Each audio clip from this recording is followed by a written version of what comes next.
Hello friends, I am Dr. Ankita Singh Chakotia, PhD in Biotechnology. Also, I have qualified CSI and NetJR with All India Rank 103.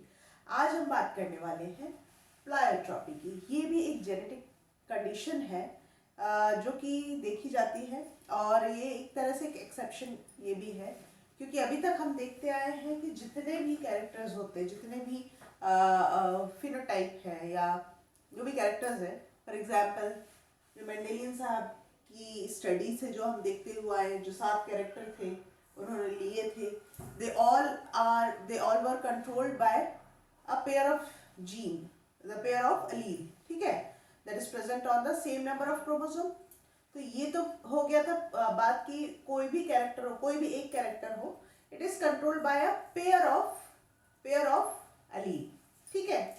ये बात उन्होंने law of dominance में भी कहा था।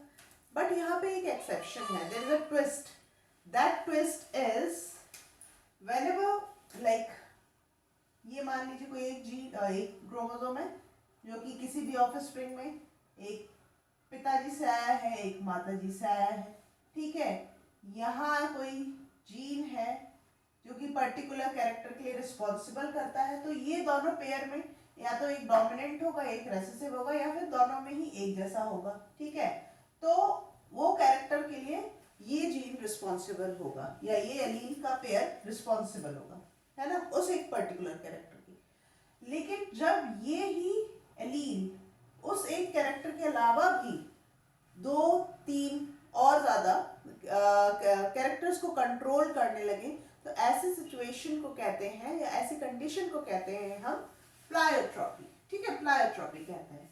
Example यहाँ पे मैंने लिखा है फिनाइल कीटोन्यूरिया। फिनाइल कीटोन्यूरिया का ये एक ऑटोसोमल जेनेटिक डिसऑर्डर है। उसमें क्या होता है, एट क्रोमोसोम नंबर 12 पे जीन पाया जाता है that is responsible for the synthesis of an enzyme that is phenyl hydroxylase, ठीक है। फिनाइल हाइड्रोक्सिलेज का काम क्या है, फिनाइल एलेनाइन, जो कि एक एसेंशियल अमाइनो एसिड है जो कि हमें हमारी डाइट से मिलता है, हमें फूड सोर्स पे हम निर्भर है फिनाइल एलेनाइन की, जो कि एक अमाइनो एसिड है, ठीक है। तो फिनाइल हाइड्रोक्सिलेज इस फिनाइल एलेनाइन को कन्वर्ट करता है टायरोसिन में। टायरोसिन का उपयोग होता है न्यूरोट्रांसमीटर बनाने के लिए हमारी बॉडी में। न्यूरोट्रांसमीटर जैसे कि डोपामिन, एपिनेफ्रिन, नॉरएपिनेफ्रिन, और ये न्यूरोट्रांसमीटर्स बहुत एसेंशियल है for the proper activity of brain के लिए। तो कुल मिला के फिनाइल, यहाँ पे पिक्चर कुछ इस तरह से बन रही है कि फिनाइल एलेनाइन की भूमिका भी बहुत इंपॉर्टेंट है।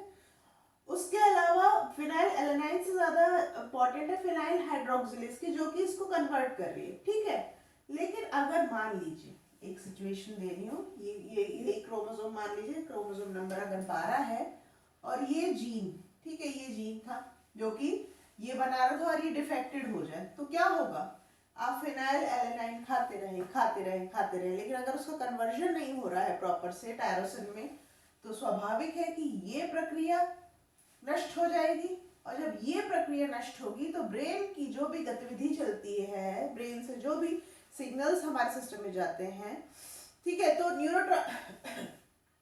न्यूरोट्रांसमीटर ना बनने की वजह से ब्रेन की एक्टिविटी पे काफी फर्क पड़ेगा।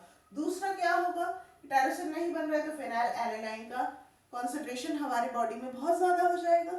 तीसरा, ब्रेन डिसऑर्डर्स होंगे, सीवियर इंटेलेक्चुअल डिसेबिलिटी होगी और सीजर्स होंगे, साइकाइट्रिक डिसऑर्डर्स भी हो सकते हैं, ठीक है। इसलिए देखिए, अगर मैं इसका आपको जीनोटाइप दिखाने की कोशिश करूं कि अगर मान लीजिए 2 ऐसे लोगों की शादी होती है जो कि ससेप्टेबल है, मतलब उनका अभी नहीं पता क्या है क्या नहीं, कुछ चांसेस इस तरह के बन सकते हैं। अगर उनके 4 बालक होते हैं तो कुछ चांसेस इस तरह के बन सकते हैं, है ना। यहाँ पे ये वाली सिचुएशन थोड़ी डेंजरस है, ठीक है, जहाँ पे दोनों ही कैसे रेसेसिव आ गए हैं। अगर एक डोमिनेंट आ गया है तो ठीक हो जाएगा, हाइड्रोक्सिलेज बनेगा, फिनाइल हाइड्रोक्सिलेज। यहाँ पे अगर दोनों ही रेसेसिव है तो सिचुएशन थोड़ी गड़बड़ हो सकती है। इसीलिए प्रेगनेंसी के दौरान प्रेगनेंसी के दौरान एक PKU टेस्ट होता है, ठीक है। प्रेग्नेंट वुमन का एक PKU टेस्ट होता है जिसमें कि ये चेक किया जाता है कहीं आपके अंदर ये जो जीन है वो डिफेक्टेड तो नहीं है, ठीक है। अगर आप में है तो आपके हस्बैंड का भी होगा, ठीक है, सो दैट जो बच्चा होने वाला है उसके लिए क्योर करी जा सके ये कंडीशन, ठीक है। तो एक तो ये फेनाइलकीटोन्यूरिया जो कि एक ऑटोसोमल जेनेटिक डिसऑर्डर है, वो एग्जांपल आती है। दूसरी आती है sickle cell anaemia. Sickle cell anaemia में क्या होता है, there is a molecule that is haemoglobin, ठीक है, जो कि दो अल्फा और दो ही बीटा चेन से मिलके बना है, ठीक है। उसमें ये बीटा चेन में हो जाती है गड़बड़, ठीक है। मान लीजिए ये दो अल्फा है और ये दो बीटा है। इस बीटा में क्या होता है, म्यूटेशन होने की वजह से एट पोजीशन नंबर 6 ग्लूटामेट की जगह वेलाइन आ जाता है। क्या नॉर्मली जो कंडीशन होती है उसमें ग्लूटामेट होना चाहिए, ठीक है, लेकिन यहाँ पे आ जाता है वेलिन, ठीक है। और इसका काम आइडियली क्या है, आयरन कैरी करता है, हमें ये मालूम है।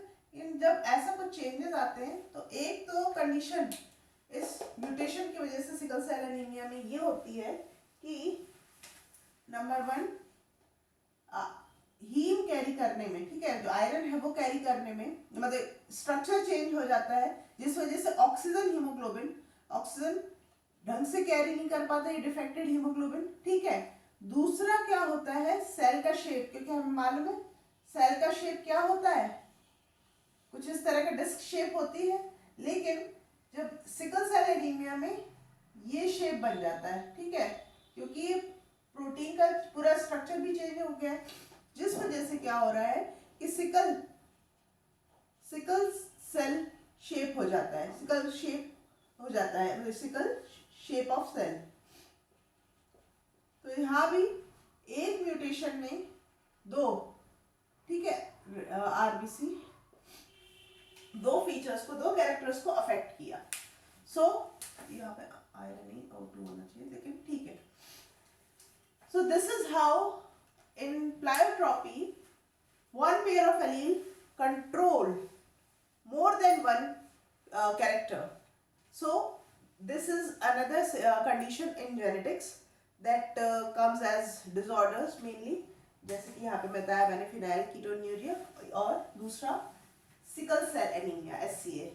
सो अगर मेरा आज का लेक्चर अच्छा लगा हो तो please hit the like button, share this video with your friend and please subscribe my channel. मिलते हैं आगे के लेक्चर के साथ में। Till then stay safe and stay blessed, bye bye.